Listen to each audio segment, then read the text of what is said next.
परभणी जिल्ह्यात झालेल्या अतिवृष्टीच्या नुकसानीचा मावेजा देण्याच्या मागणीसाठी परभणीत महाराष्ट्र नवनिर्माण सेनेचे पदाधिकारी काही वेळापूर्वी जिल्हाधिकाऱ्यांना भेटले।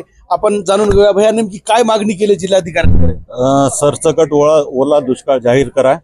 प्रथम ही मागणी आहे की आज पूर्ण महाराष्ट्रात प्रत्येक शेतकरी आज अतिवृष्टीमुळे परेशान आहे। कुठलंही पीक आज उभं नाही आहे, सर्व पाण्याखाली गेले। त्याही अनुषंगाने परभणी जिल्ह्यात ओला दुष्काळ जाहीर करा।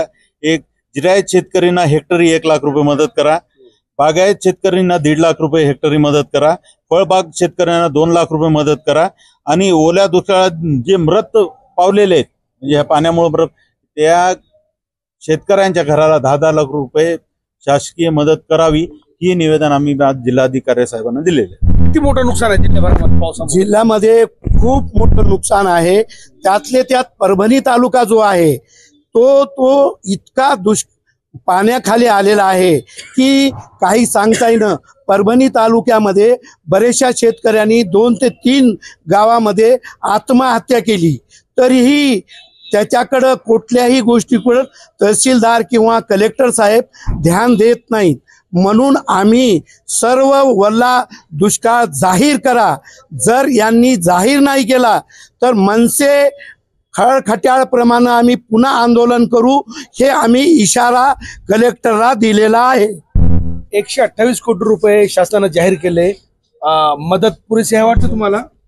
नाही, मदत ही पुरणार नाही, अजून पैसे लागतील। आणि विशेष करून माझे जिल्ह्यातील सर्व तहसीलदारांना व संदर्भी जे कोणी काही पंचनामे करणार कृषी विभागामार्फत असो किंवा कशामार्फत असो, त्यांनी काही जे नियम आहेत ते थोडेसे शिथिल करावे आणि शेतकऱ्यांना संपूर्ण मदत द्यावी। ज्याप्रमाणे नियमबाह्य एसी जिल्हाधिकाऱ्यापासून सगळेजण जसे बसतात का त्याप्रमाणेच नियम जे आहेत त्या शेतकऱ्यांचे थोडे शिथिल व्हायला पाहिजे। अन्यथा उद्यापासूनच महाराष्ट्र नवनिर्माण सेना जिल्हाधिकारी कार्यालयापासून की हे वेतन श्रेणी S30 मध्ये बसत नाही त्या सगळ्यांचे एसी काढण्यासाठी तीव्र आंदोलन छेडेल। महाराष्ट्र नवनिर्माण सेनेचे पदाधिकारी होते। खरं तर सरसकट ओला दुष्काळ जिल्ह्याला जाहीर करा अशी मागणी जिल्हाधिकाऱ्यांकडे त्यांनी केली आहे। तर उद्यापासून जर सुरळीत पंचनामे झाले नाही तर रस्त्यावरची लढाई लढण्याचा इशारा यावेळी मनसेकडून देण्यात आला। कॅमेरा पर्सन सय्यद खिजरसह नजीर खान, TV9 मराठी, परभणी।